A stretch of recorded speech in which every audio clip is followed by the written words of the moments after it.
Hey everyone, welcome back to Take Flight Garage. Kind of an interesting video today, another sort of talking head thing.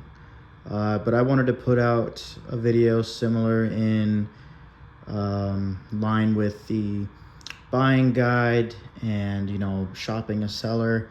Just sort of general advice about owning a 944. And this time I wanted to talk about specifically maintaining the car, how to do it in a financially responsible way and not do things where you might end up in a hole or a situation where you're putting money into a car that you don't necessarily want to put money into, and it sort of ruins the experience. So first things first, I'll just give you my philosophy. My philosophy has been, as stuff breaks, as the original 40-year-old stuff breaks, try to replace that if possible with something that's either been an updated design, or if it is from an aftermarket supplier, I don't necessarily shy away from that, clearly, as you could see from under the hood. Again, it sort of depends on the car, it depends on your ownership experience. You guys may or are probably already familiar with the situation I went through with the wheels, though, and it might seem kind of strange, right? Well, why do you care if the wheels are OEM, but under the hood, it doesn't necessarily matter? So we'll talk about some of the value propositions and why I chose to go about things the way that I did. So first things first, everything that's on the car that I have touched, period, is completely reversible. So I think that's a big key thing. One day, should I decide to sell this car, which is not happening, but if need be, all of this stuff could be taken out, removed, and this could be put back to 100% stock condition, like no problems at all. It's just a matter of buying the parts and putting them on. So in a sense, there's been no cutting, no welding, no tampering with things in that sort of sense where it's permanent. And that's why I kind of feel comfortable doing a lot of this stuff, because for whatever reason, if that's just what I want to do, I can do that. Now, there's been a couple places here and there where if I had to do it again, I would do things a little bit differently. And honestly, the real big one is this expansion tank. The only reason why I say that is because even after a few thousand miles, just with the heat cycling, you can sort of tell that the plastic on the tank is already beginning to discolor, which is really irritating to me. But that's really the only thing that I'm not super happy with. Again, you get what you pay for.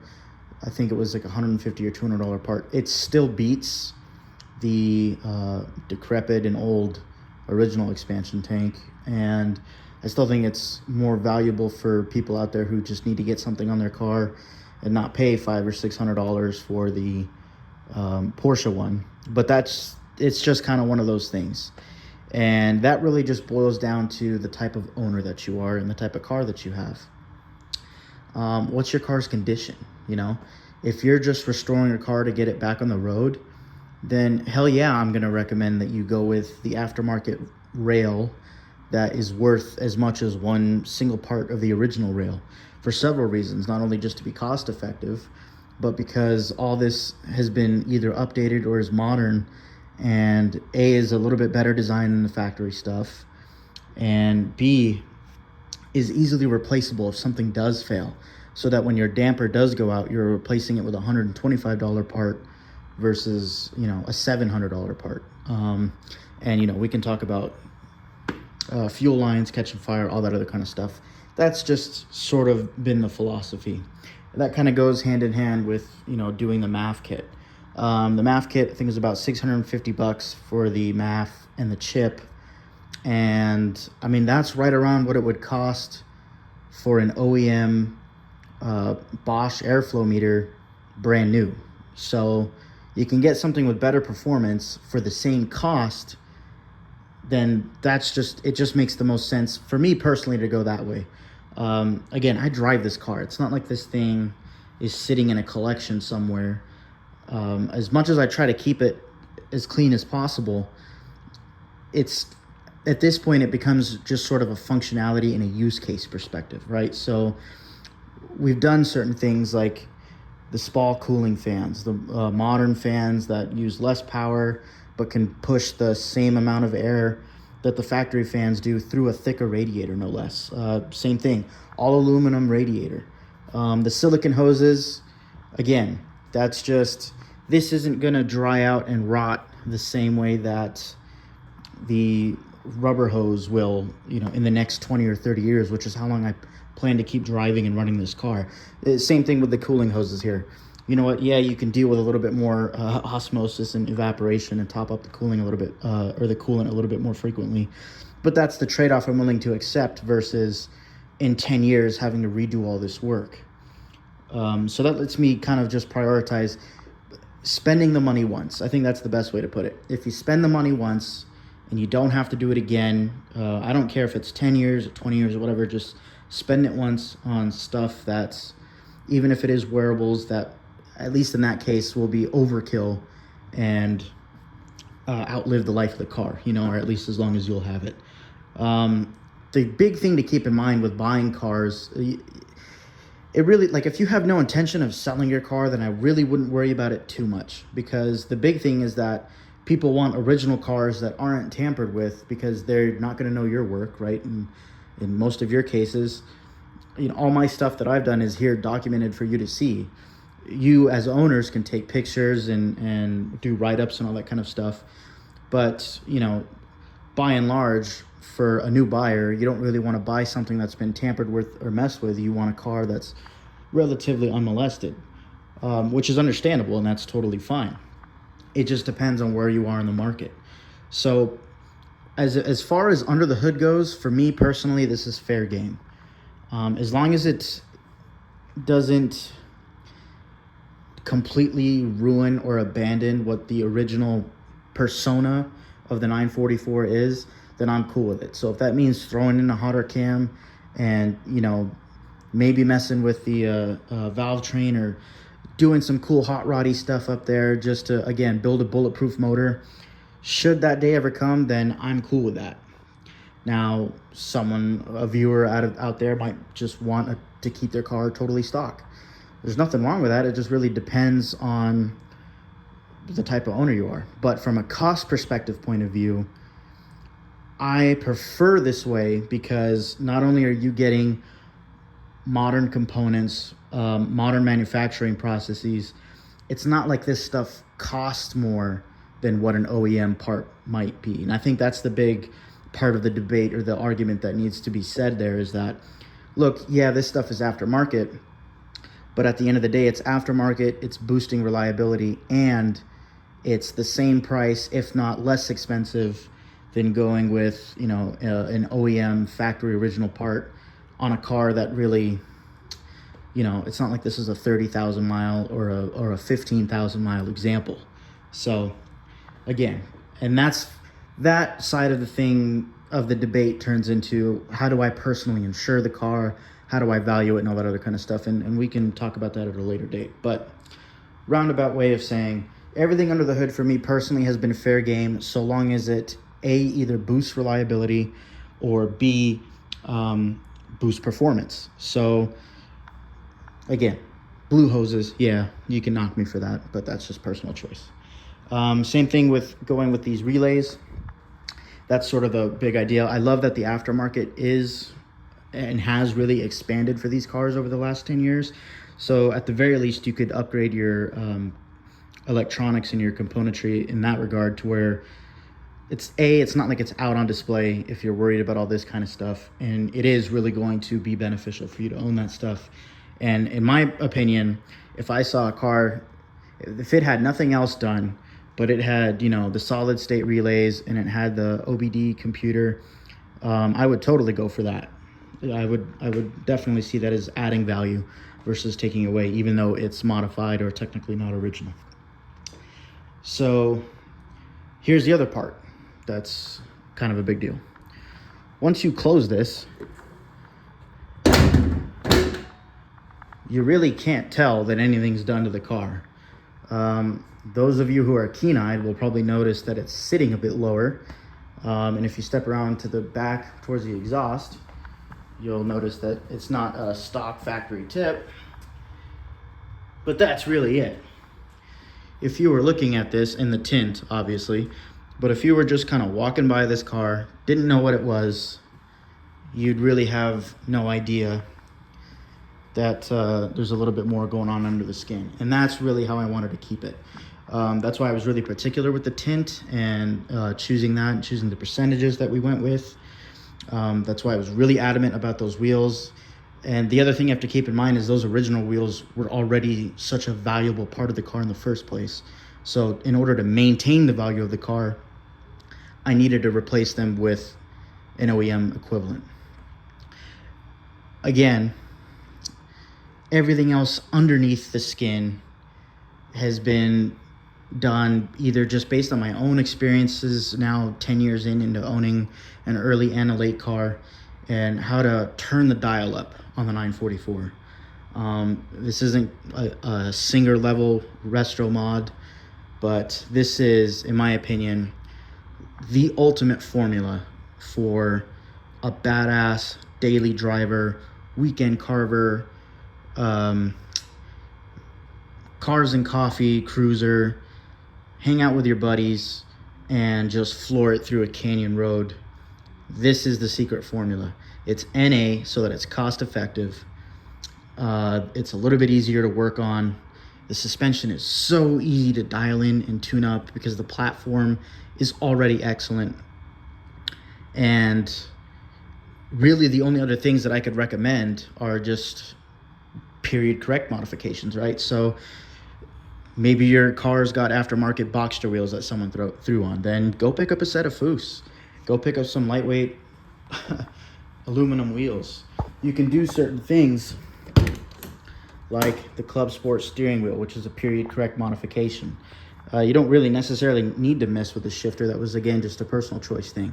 But there's aftermarket radios now that don't look like UFO consoles, and you'd never be able to tell. The floor mats, stuff like that.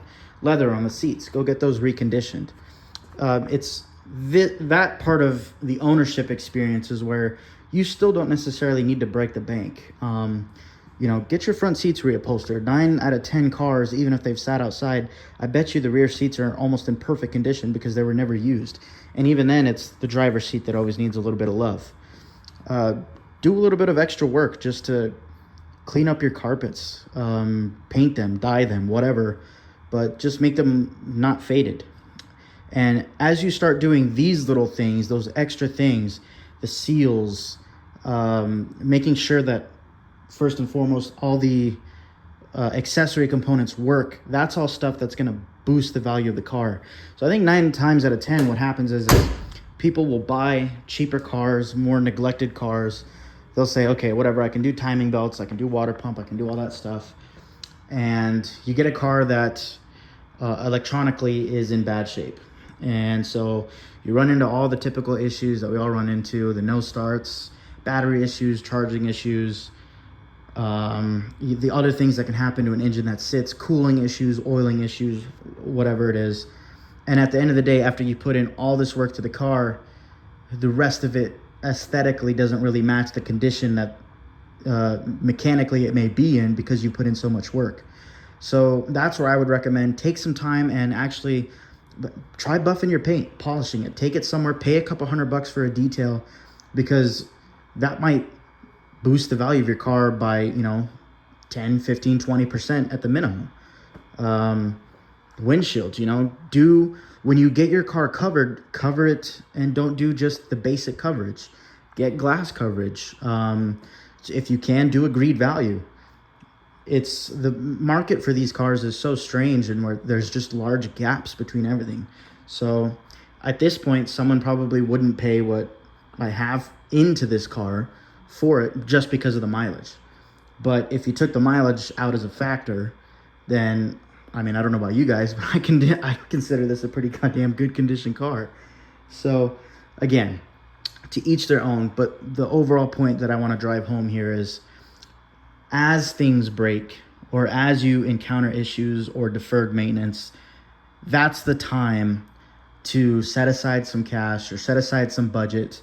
And, you know, if you're a younger kid and the car's got to sit, I promise you it's worth it, because once you tackle that issue, you're good.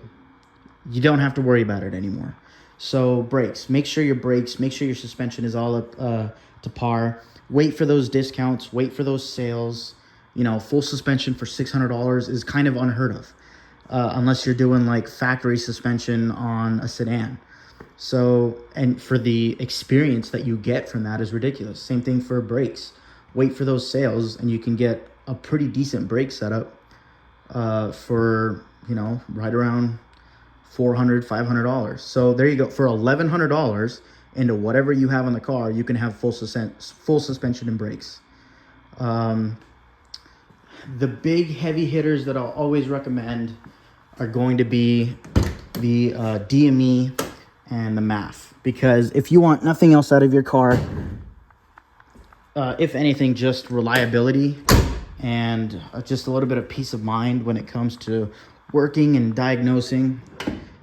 Those two items, while expensive together, again, I think the DME with the OBD module is, I believe it's around $800. I have to double check that. You can check in on Joe's website or Lindsay. I believe they sell them too now. But again, for right around $1,500, again, on top of whatever condition your car is, you can knock out the two big things that will just help you throughout the rest of the ownership experience and give you a little bit more power. So those two things right off the bat are total value add. You could buy a $100 car, or I don't know. I've seen some people get some really good deals on some 944s. My point is, you can buy a car for, let's say, up to $2,000, and it probably sat for 10 or 15 years, and you decide to throw a fuel pump in it, you do your speed and reference sensors, and you change your injectors, and what do you know, the car fires right up. And so now your, you know, couple $1,000 car might be worth double that because it runs and drives. Well, now that it runs and drives, go do, at the very least, a modern computer in there so that you can just keep an eye on things, keep tabs on things, and just don't fall behind on maintenance. I think everyone at this point, if you're familiar with this channel, you know how much we harp on timing belts and stick to those schedules. Again, those are your regular things. That's like just stuff that you got to keep on top of, just like oil changes or coolant flushes, brake fluid flushes, etc. Don't fall behind on those things. And as long as you take care of that stuff, you're going to be taking care of your investment in the other things that you buy. So, and again, I think a lot of people get so hung up because you watch stuff on YouTube and it seems like everyone just does all these crazy builds and they do it all at once. But, you know, keep in mind, a lot of these restorations, and even us in the 944 community who sit here and shoot videos about our cars, we're doing this over time, you know? So keep that in mind too, that you can slowly work on your car over time. And part of the reason why that is because generally when things aren't amiss, we don't really mess with the cars. The only thing that I've really done to this car that wasn't an entire, like, complete necessity was steering wheel,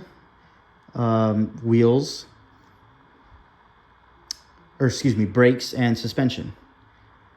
So, I mean, I ripped the J-boot when I was pulling that off. All the cooling hoses were coming up on 10 or 15 years old. The radiator, you guys already saw the condition of that. Fuel pumps, we went through those because they failed. While you're in there, you can knock out a couple other things. For example, you don't need to replace your cooling expansion tank, but it's a good idea to do it. It's one of those things that you kind of add on. An alternator, if you're doing a battery and alternator at the same time, just get them done. I'd recommend doing that if you're doing your AC, because they're going to have that belt off anyways, and all this will be out of the way. Where it does kind of get a little bit cautionary is what I'll say, don't change too much at once, specifically for diagnosing issues, right? Because you might have a certain specific issue and it hurts your chances of diagnosing or isolating a problem when you start changing several variables, right? So if you have a bad alternator, but you change the alternator, the harness, the starter and the battery all at once, it kind of makes it a little bit difficult for you to isolate your problem when maybe you just had a burned out bulb on the dash, you know, just kind of those types of things. And again, that is a good reason why you should take your time when working on these. So yeah, I just kind of wanted to make this video for you guys out there, just to keep in mind, you know, slow down when you're doing your restorations and work on the car. Really consider options. Don't necessarily just disregard something because it's aftermarket. I hate to break the news to you guys, but 944s, they're never going to bring G-body prices. And personally, I hope they don't, because I think what really makes these cars special is they are still available and accessible for anyone out there. No matter your background, no matter your income level, no matter your skill level with working on cars. This can be the entry level for everything. It can be your entry level into your passion for cars. It can be your entry level or your gateway into your favorite brand. And at the same time, it's just such a great car. So it can be your entry level into high performance driving, defensive driving. It can be your entry level into vintage racing or road rallying. It can be your blank canvas to modify it and safari build it or rally build it or track build it. This is just like, I think that is really what it is about these cars that makes them so special. And there is no real price wall that exists, at least right now, to prevent you from getting one, because you can buy one at the $1,000 level, the $10,000 level, the $20,000 level. And you know what? If you want a pristine museum collection car, you can go buy a Turbo Cup for 135 grand. So, and there's enough of them out there still that, man, what am I trying to say? There's enough of them out there still that you can be unique with it.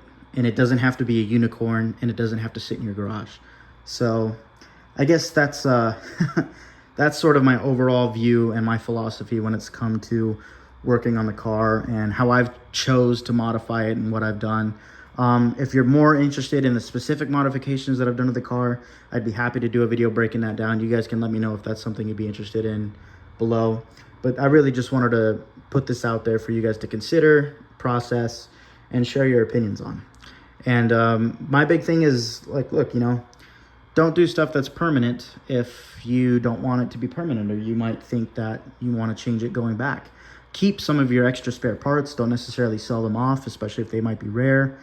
And just overall budget for certain things. Look at what stuff might cost even before you run into those problems. And it'll give you a better idea of how to own and maintain these things.